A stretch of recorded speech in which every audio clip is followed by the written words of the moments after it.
Alrighty, this is Jonathan Albin, and this is NycosRPG and Nycos the Game World, and I am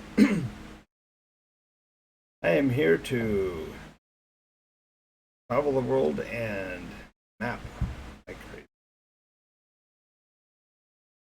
So while I'm working on the creation, you can ask questions, make comments, whatever you would like.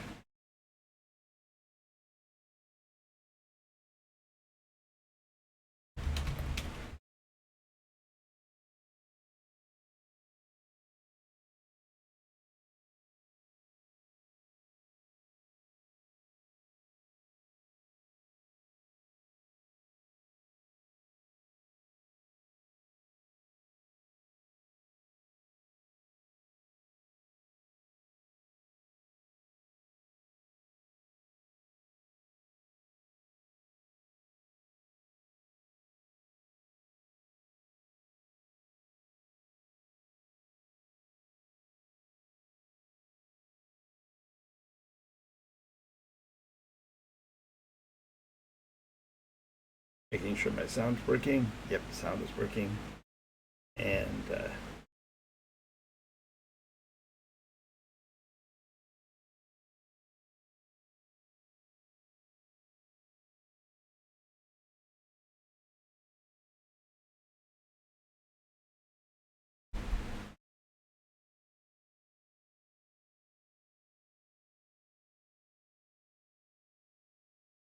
already.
Welcome, welcome, welcome.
God damn it.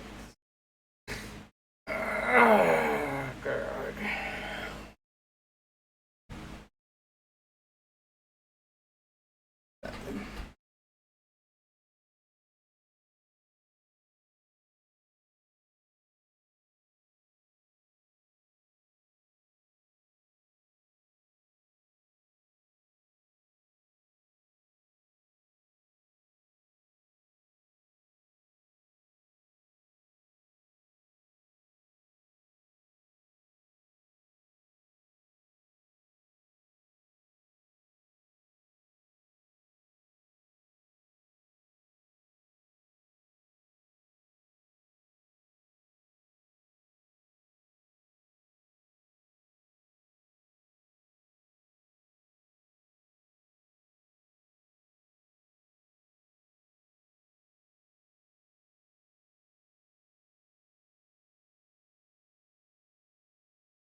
No, thanks for asking. This is actually World Wonder Draft. Wonder Draft. So let me go ahead and put that up on the map. I should have stated that earlier. Just a second. I'll revise this for that.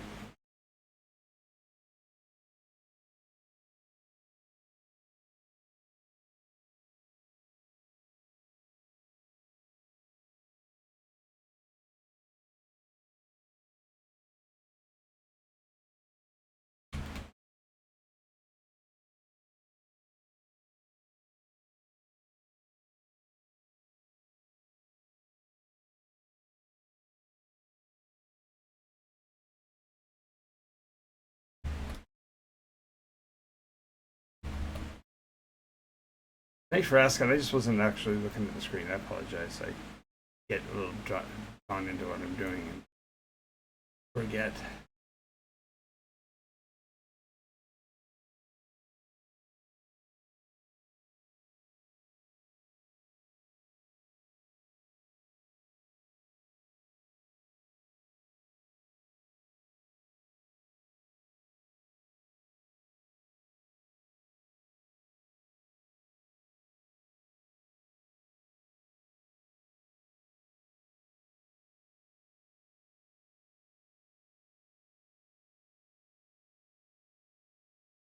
Here we go.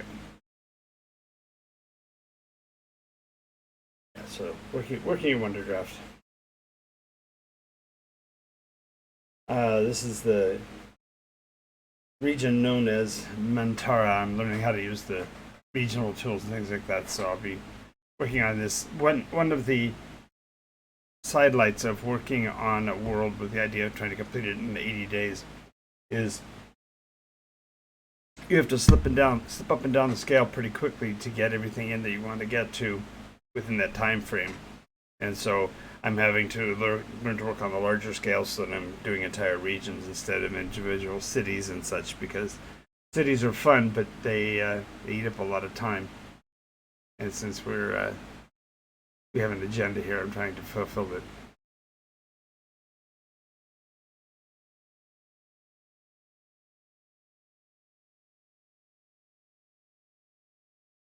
If you feel free to ask any other questions, I'm glad to respond. I just wish I was paying better attention, so I noticed it. Wish I could get it so it would show me that on my main screen, but I'm not sure how yet to do that.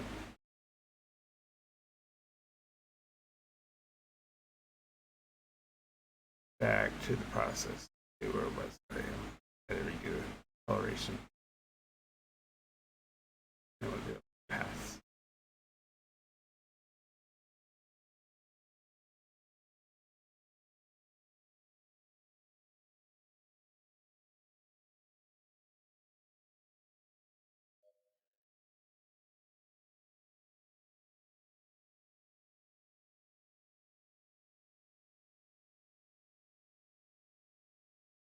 If you're wondering at the odd coloration, the oceans are red to black because the environment does not have a blue sky. Instead, it has a rather mauve or almost purple sky, and therefore the water, the what's it for the photosynthesis is at a different kind of a scale. And so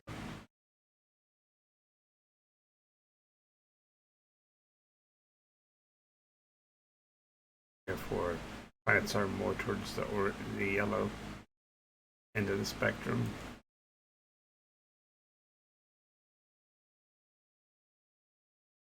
Of course, healthy plant life, and then sickly, decaying is deeper to the deeper green, like this fog up here.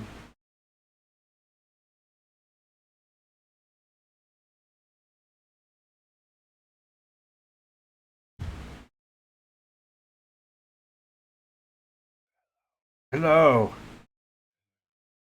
somebody's alive. What do you mean? I just woke up. Yeah, it's 3 in the morning. I got home this afternoon from a project and just passed out. So it's 100 and some odd degrees. So Oh no, it's perfect. This is the new world order. This is the way the world's going to be, right? We have to learn to live like this because this is what the world's going to leave us.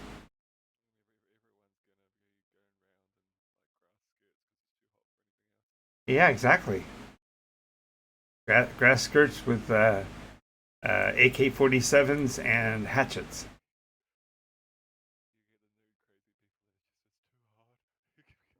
Exactly, exactly.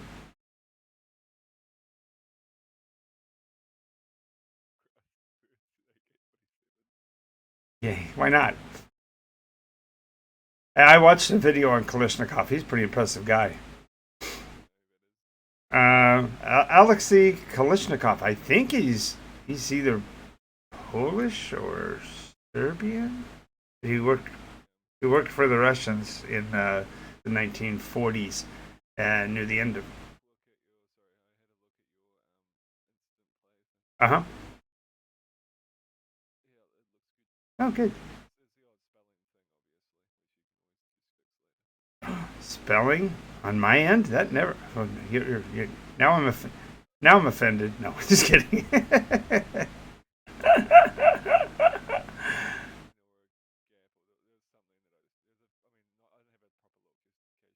Yeah, no worries. No worries. Good. Good. Hopefully it'll scratch some itches someplace. Get somebody to play it.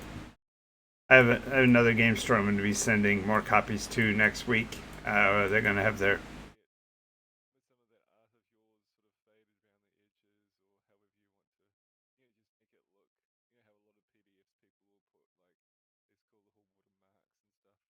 Yeah. Right. Right. Right. Yep.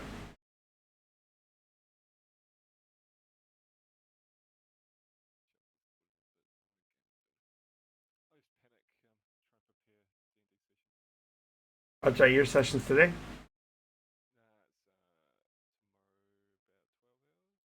Oh, okay.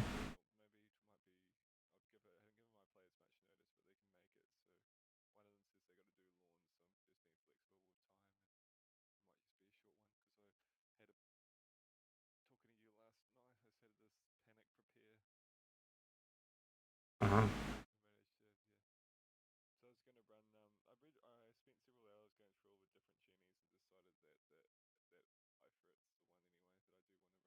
Yeah.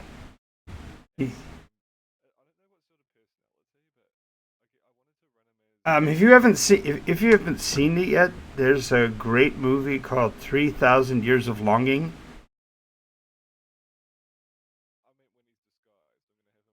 That's what I'm talking about. In 3,000 Years of Longing, he is this compassionate genie who's been trapped in a bottle. But that's because he fell in love with somebody a long time ago and is he's actually trying to hide out. It's a really great film. You'll probably find it on IMDb or one of the other resources for a review that'd be the closest.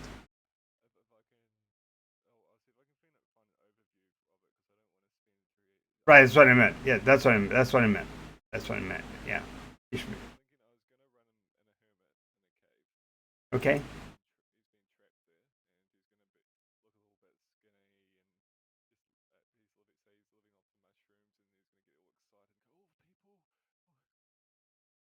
Yep.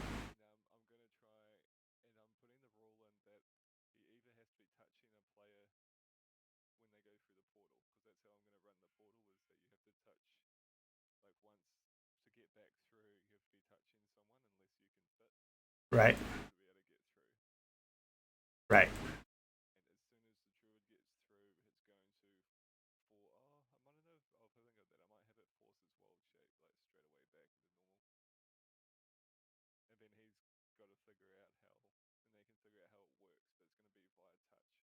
Mm-hmm.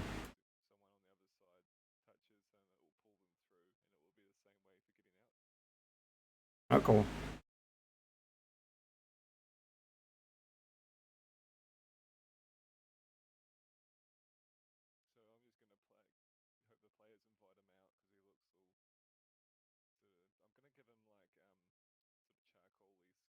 Sure.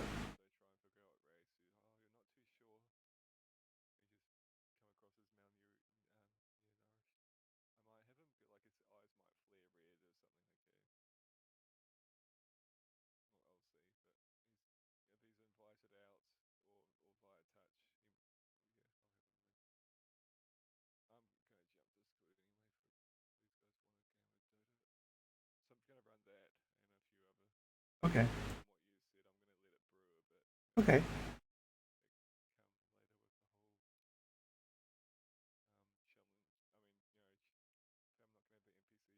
Right.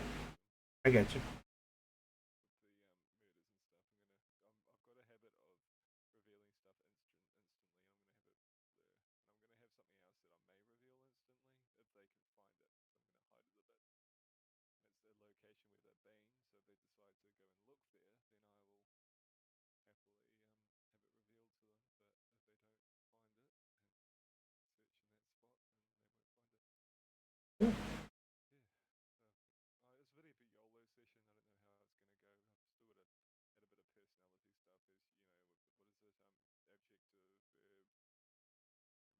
Adverb, adjective, noun. Yeah.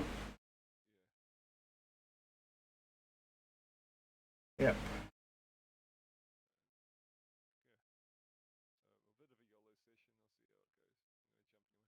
All right. Might as well dive in deep end. This is the largest desert on Nikos. Not very big, really, but about the size of Sahara.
Wow. That's loud. Welcome, welcome. Hey, cool to have you with me. Thank you very much, Brewing Chaos D&D. That's Brewing Chaos is a good name. That's great. That's great. And this is the area of Montara that I'm working on right now. Glad to have you join us. Thank you. Thank you.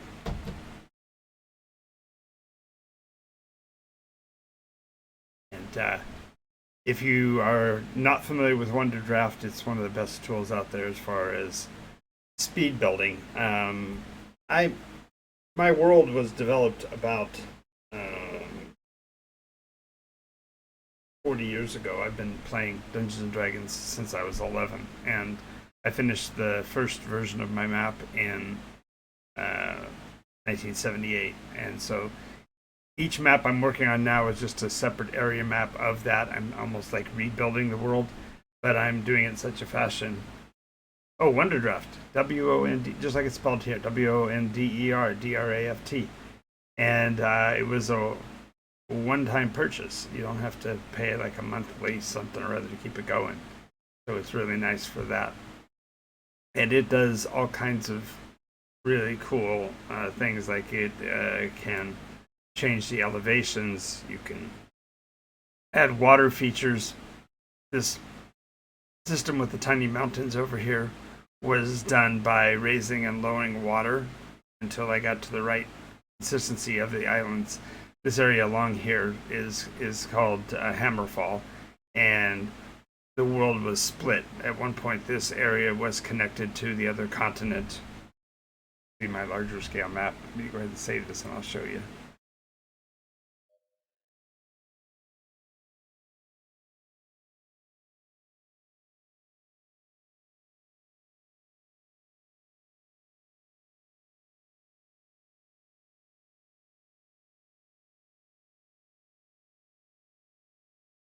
So what we're working on now is this part over here, Antara.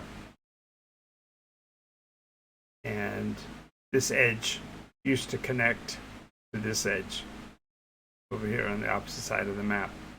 And near where the word Shadowhorn is, they were connected long ago.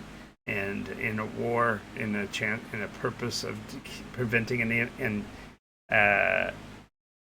invasion across the land, giants and their allies broke the world. They literally broke the continental plate and caused it to shift apart. That, of course, it's really fun, really crazy to think about it, that it actually happened in game. Yeah, it's funny. It's funny. You can play the game for 3 months and feel like a veteran, and then you meet somebody like me, and it's like, oh, there's so much more. But just realize there are so many different iterations of even Dungeons and Dragons has had 5 iterations. My game world has played through now. It's a 6.5-year story arc, 6 to 6.5, and we've now played through it 8 times. And so our current iteration is the 9th iteration, and so we are endeavoring to completely do the world justice, so to speak. So this 3-continent connection between the this is known as Growlin, and this area is over here is known as Yarlin, and this area up here is known as Nardland. They all 3 are connected by land bridges, but at one time they were connected on both sides, and so the breakage just prevented the war from crossing that front. And so each iteration is about 1,500 years in game time and about 6 years in real time.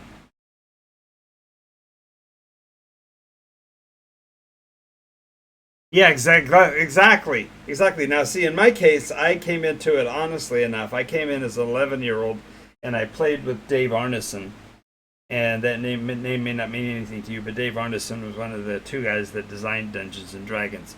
Gary Gygax is the one that got all the credit. His name is on the product, but Gary and Dave Arneson and Frank Chadwick and Frank, right?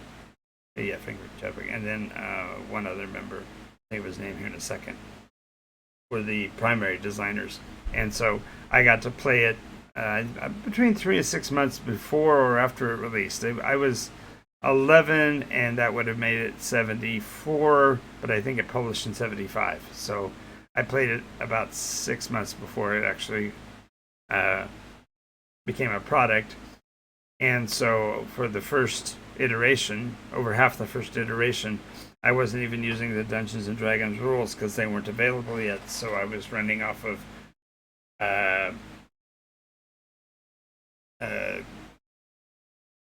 3d6 grids that I created for myself. I was clever enough in arithmetic to figure out how to use a bell curve, come up with optimal numbers and such. So the players would endeavor to roll 3d6 to get their results, because that's when we could get close to a natural 20. So then by the time the second iteration came around, the box sets were out and you could get a hold of the polyhedrals, and so then everything changed after that, of course, and became much more like the real game for a while. But because I'd already written so much of my own stuff, the story and the creatures and the monsters were all distinctly different. Anyway, this is while I'm doing this around the world design stuff, I'm willing to answer any questions that you have. So feel free to post any, and I'll be glad to answer any questions.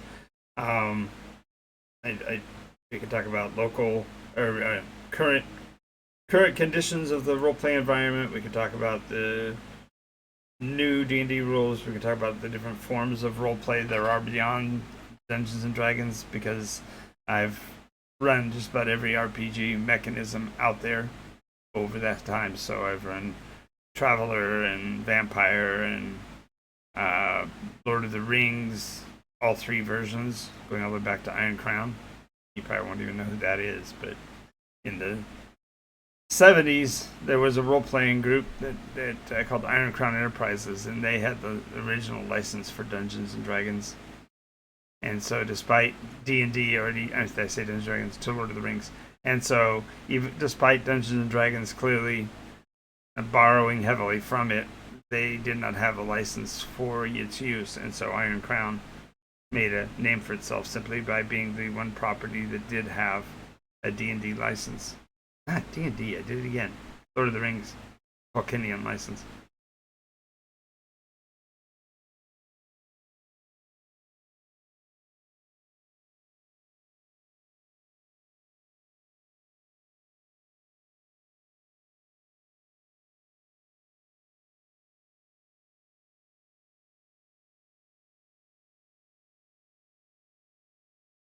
That's a great question. That's a really great question, and it's very insightful. Uh, what do you do? What's your best advice for improving as a game master? First is read a lot. If you are going to be telling stories, you need to know many, many stories. So it's one thing to create your own concept, but it's even cooler if you can bring in tropes and mnemonics from other sources. So the more that you read, the wider your expansive knowledge, the better your games will be, because you can then reach into those stories metaphorically and bring out the NPCs you need, so that the players will go, wow, this person feels familiar. It feels like I know this guy. But the reality is that you've hidden where they came from, so therefore they're going to be more uniquely yours, and therefore be able to really mystify and amaze your friends or whatever. So that's first piece of advice. Second is know the rules. Whatever mechanism you need to know the rules as well or better than every other player at the table, because they are going to challenge you. And a year and a half, I tell you, if you're into it a year and a half and you're still game mastering, you're not a noob anymore. You've already faced a lot of the biggest challenges you'll have, and I applaud you for doing that. So glad you found me. I've been on Twitch for a long time, and I'm also on YouTube at NycosRPG. So I've done a ton of videos that I actually have a Game Mastery Academy that you might want to check out. That would be my second piece of advice: is get some professional insight on what you can do, because a lot of times you don't even realize what you'll give yourself what you could give yourself permission to do in game.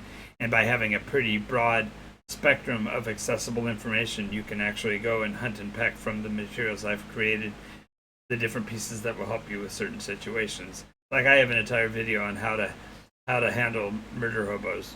One of the most common challenges in today's role play is that players tend to get a little hog wild, and so you need to have a way to rein them in So there's an entire video on that, or on how to use time, how to use place, how to use personas. Got an entire video just I did a couple weeks ago on non-player characters that really is kind of eye-opening in today's environment, and I highly recommend you take a look at that one.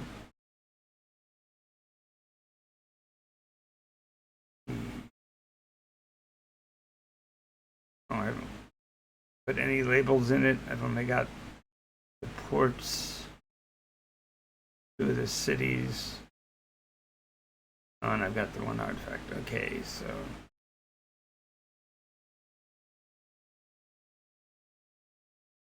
labels.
Yeah.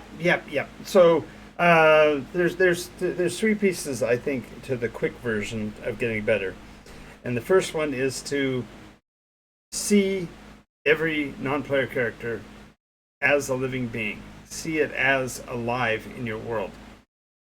Today's video games market creates this joke that a non-player character is mindless, that it only has certain specific words it can say and only can give out certain information. That's not a non-player character is not supposed to be that. A non-player character are basically the cast members in a movie that aren't paid for speaking roles. If that can make sense to you, the idea that a person exists in a world but can't explain like where the nearest grocery store is or whatever is kind of missing the point. Your NPCs should be living beings, and so you want the players to feel that way about them, so that they won't do stupid things like murder NPCs or just go off and destroy. You want to give them something valuable, so to speak. And so by investing in your NPCs, like I said, there's a video I did that talks about how there are really not non-player characters, but there are characters that are nudes, and I'll explain that in a minute. It's really funny. But there are characters that are nudes. There are characters that are RPCs, SPCs, and CPCs. And instead of just the standard NPC, I use these other terms to make sure I remember that it makes them personal, makes them real. So your RPCs are the recurring player characters, those people that the party of adventurers will run into time and time again during the story, either the local bartender, local waitress, local scullery, local whatever. They're the people that are nearby. Even the person that gives them out quests or whatever, if that person's associated with the local governance, they're still a human being, and therefore you want to fill in some about the personality. And I do this with what I consider to be a very short definition for them that captures what they are. So I use a noun, an adjective, and an adverb to describe them. And when you say he's a willingly able blacksmith, that gives you all three. It's somebody who's willing to do the work, he's very capable at doing it, and he wants to, and he is a blacksmith. So that gives you, with those three words, you know a lot about the guy. He could be pensively suspicious doorman, and he's like stopping everybody. Hey, yes, exactly. It's the largest desert on Nikos. This is, in particular, the. I'll show you the bigger map in just a second, so you can see the context of it.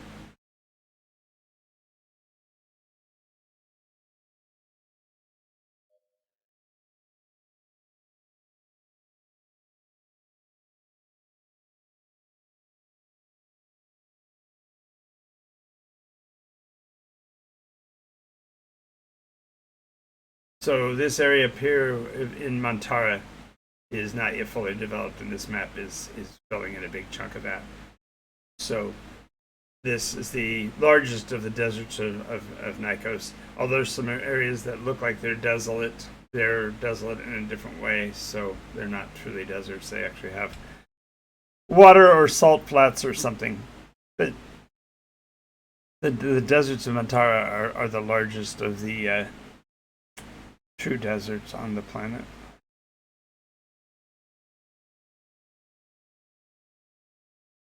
So glad to have you with us. And if you have any questions, feel free to ask. I'm a game master with nearly 50 years of games experience, and I'm more than willing to answer anything about any subject, from the various iterations to maybe even some of the politics of how we got to here from the different places in history in the games world and whatever. So let's see here. Next will be this one.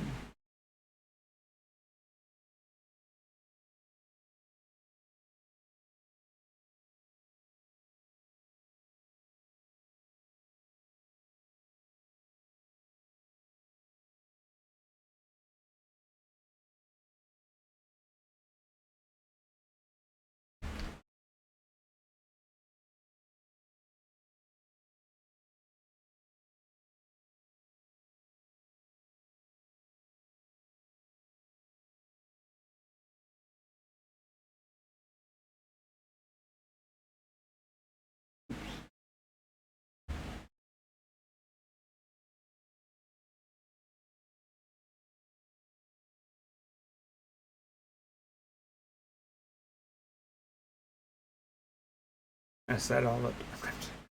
Repeat.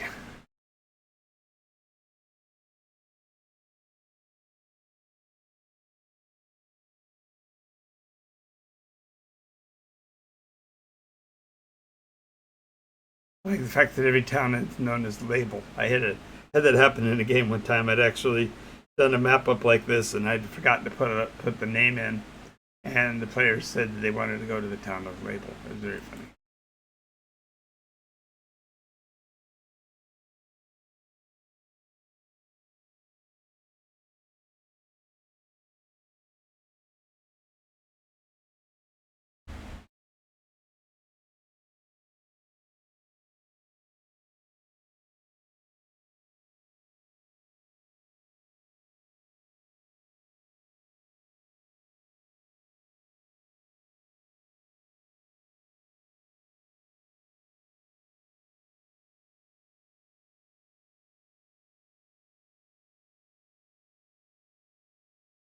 Why are you doing that? That's weird.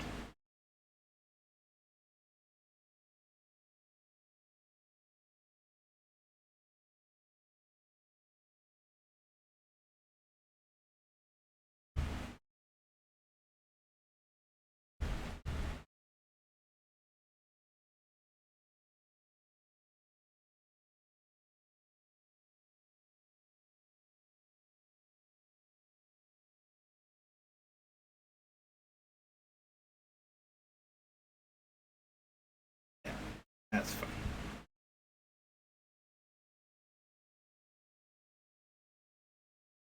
Yep, Wonderdraft is some good stuff.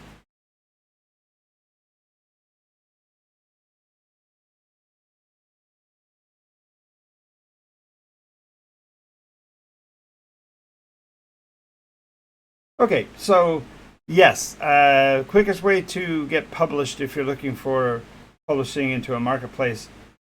Yeah, yeah. This is very, thank you for the recommendation. I don't yet have a deal with them, so just go to their site and download it. It's a one price item, so once you purchase it, you get all of the uh, symbols that I'm using. I think there are additional symbol sets that you can purchase or whatever, and I've certainly seen additional materials that are available as well. But the Wonderdraft is a really cool tool. And now back to your question about publishing. Uh, Drive Through RPG has got a pretty good deal going, but you be very careful that you name your properties so that you don't get into issues over the 5e license, especially with things being in such transition as they are now. The original materials that were set up for the lore of Dungeons and Dragons, you could move through Dungeon Masters Guild and get paid for 50% on the dollar. Oh, thanks for asking. Paladavilla, Paladavilla, I think I'm pronouncing it right. Paladavilla, it is a very unique games world. When I was 11 years old, I started DMing, and by the time I was 17, I'd completed a world map. And that world map has evolved over 8 full iterations. I've run the entire campaign arc from beginning to end uh, 8 separate times. And we are just now embarking on the 9th iteration, and we're using the NycosRPG mechanism that I developed and am now publishing. So if you're interested in taking a look at NycosRPG, you can go to NycosRPG.com, and there's a free download of the fast play rules along with a free download of character sheets right from there. So you can start immediately playing around with it.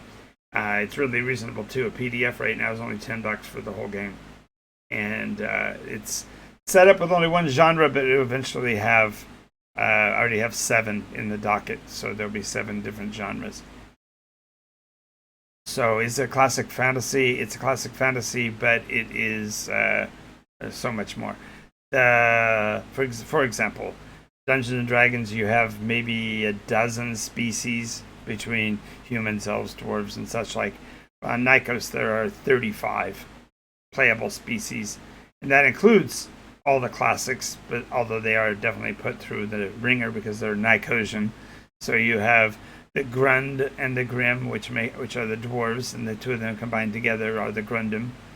And then you have the Eldrin, and the Eldrin include the Anandrin, the Ferlarin, Troloran, Primus, and Undrin species.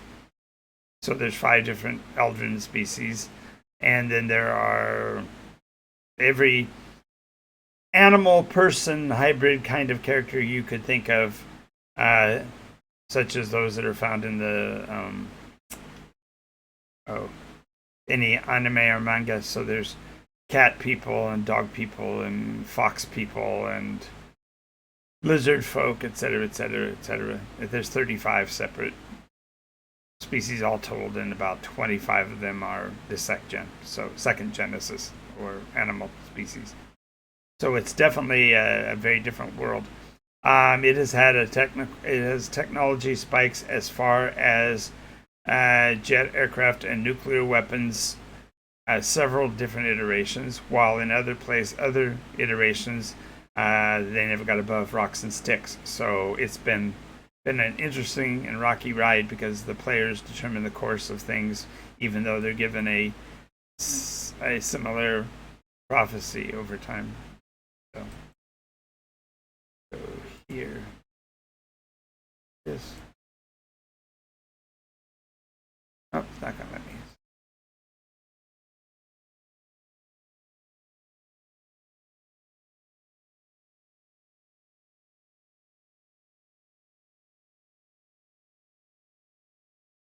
Wow, it's got a blind spot.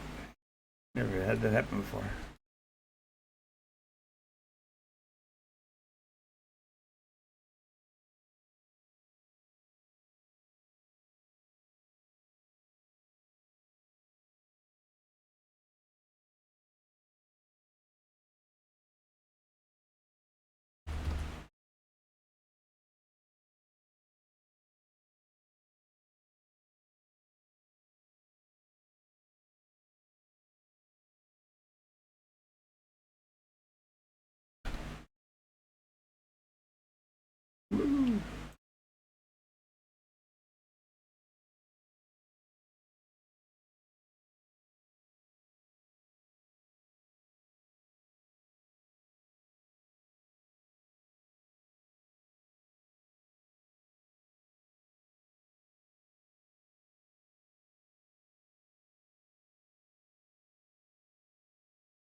Okay, so as far as the deeper question you asked, which is about how to write down stuff, I just use right now I'm using LibreOffice.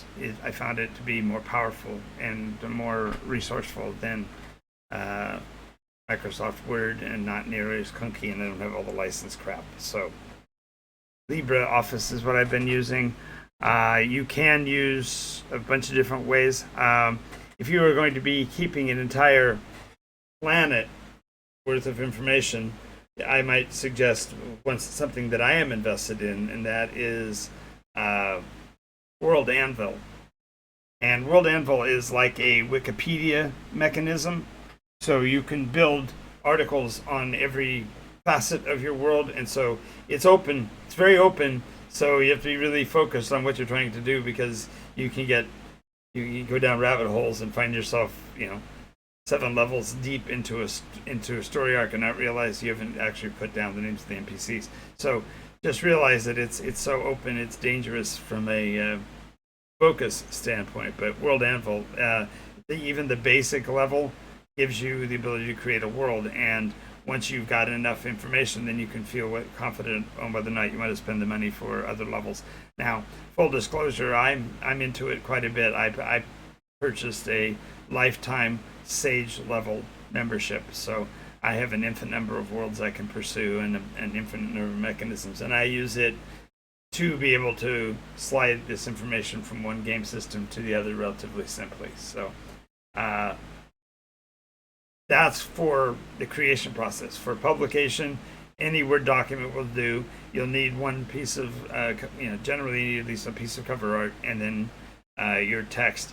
If you're doing single shot adventures, that's really all you need. If you're doing a longer arc, then of course you'll need more art and all of that. So the biggest challenge in this business is getting to art, and there's argument whether or not AI art is sufficient and stuff, and it is, if and only if you actually have access to the property legally. In other words, if you're just using somebody else's Midjourney account, that's not safe enough. You need to actually own a license to one of them, so that at least the art creation that you do will be seen for what it is.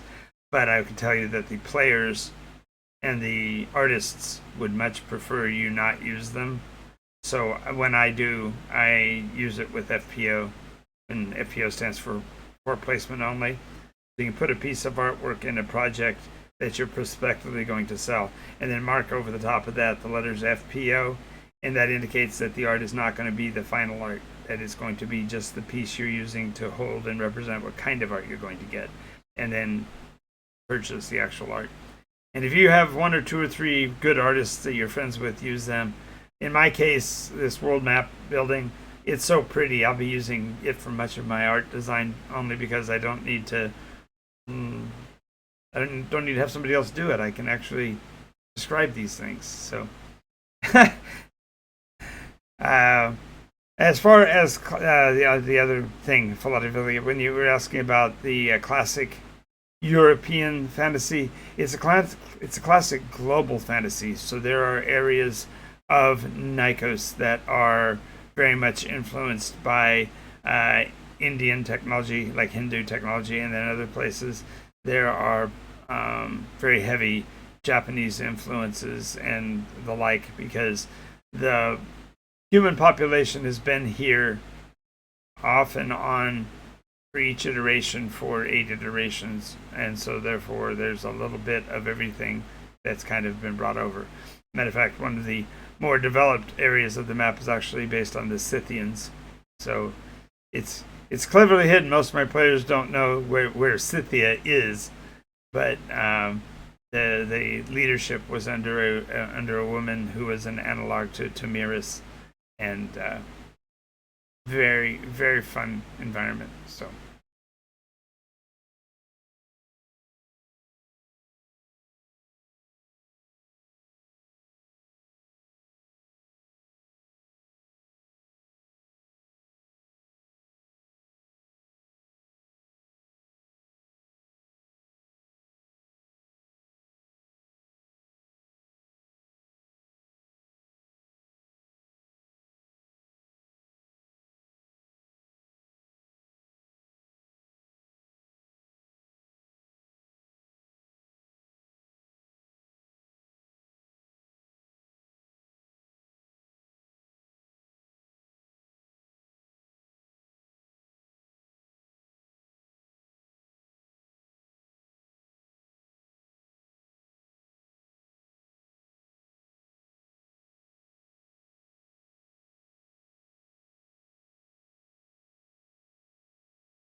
Mm. Oops.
Alrighty.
Hmm.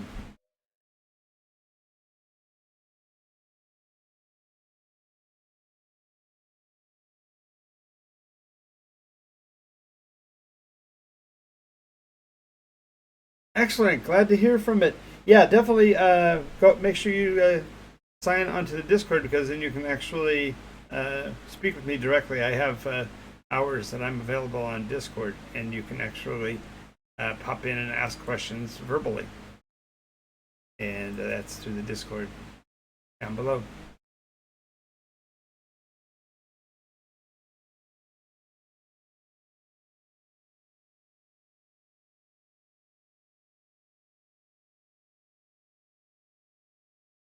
And also make sure you like and follow on YouTube because there's constantly new videos going up over there. Well, they can really. Oh yeah, probably did. Probably did. Uh, so let me get the link and I'll post it here right now. Got that going on. Thought I made that a permanent one, but that happens sometimes.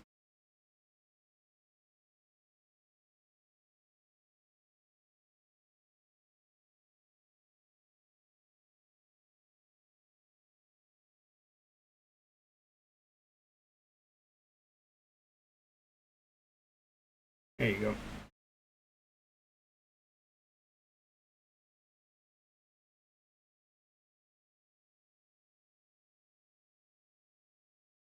Nice, nice.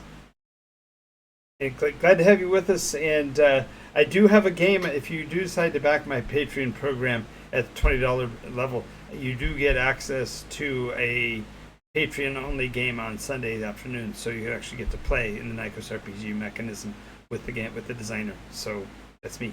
So if you want to play in a game and get a feel for the way I do things, you can definitely join that as well. And if you are a member and playing at that level, then you actually have access to some of the older videos and stuff like that. So yeah, I'd love to have you. We have right now only 4 players, 5 players on a consistent basis. Although it's open to all of my patrons, not all of them can make it on Sunday afternoons. But we play Sunday afternoons, 1 o'clock until 4 o'clock, 5 o'clock p.m. Pacific time. So anyway, I'd love to see either which way, and really glad you've been hanging out with me. This has been fun, and I'm still enjoying the work on this map, so I'll probably be still here for a while. But let you know.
Um, Actually, no, that's fine. That's fine.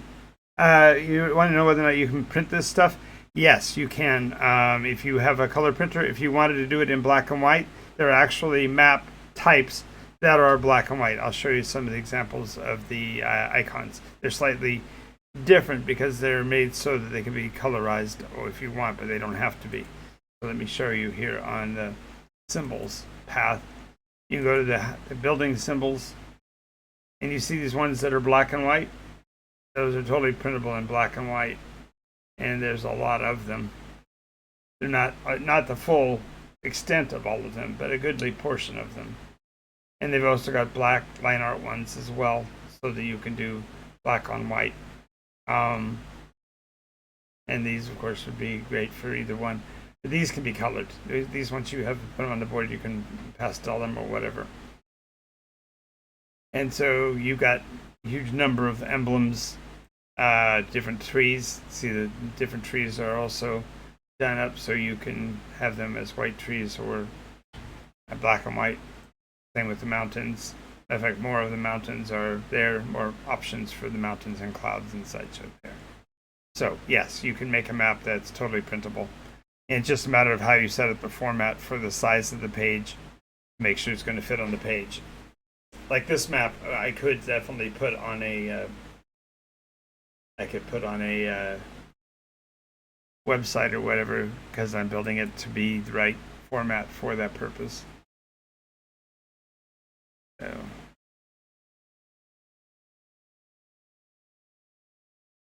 So yeah, you could do them in black and white like this. And this is only one of the formats. WonderDraft also has a separate format for doing city drawings, and I'll show that at a later time where we actually go in and put down the separate buildings inside of a town, so you can build the streets and all of that kind of thing.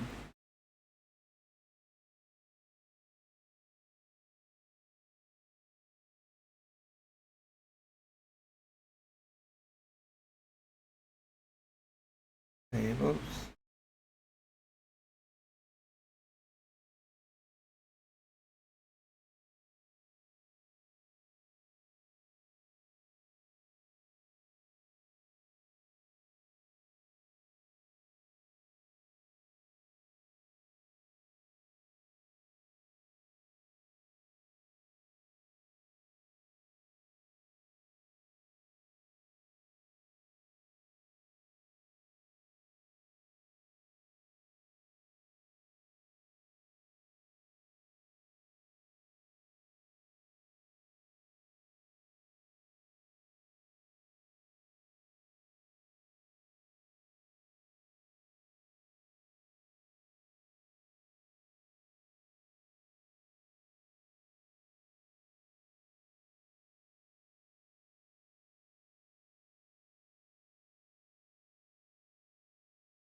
I didn't tell it to start.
Well, I think I am going to call it for the night, folks. It's 4:21 in the morning here, and I pretty much finished this portion of the map of Nikos.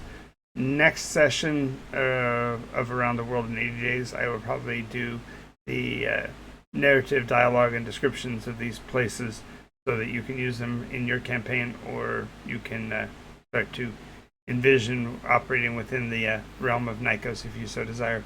So, in the meantime, thank you for your attendance. Thank you so much to Brewing Chaos D&D and to Palato Villa for making comments today. Greatly appreciated you being here. Thank you for following and liking the program and checking out my other socials as well.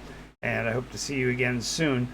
I am on generally every evening at 11 p.m. to start, and tonight was no different. I ran a short bit at 11 and then I hopped back on later, so that's pretty common for me. So I anticipate I will see you at least 11 o'clock p.m.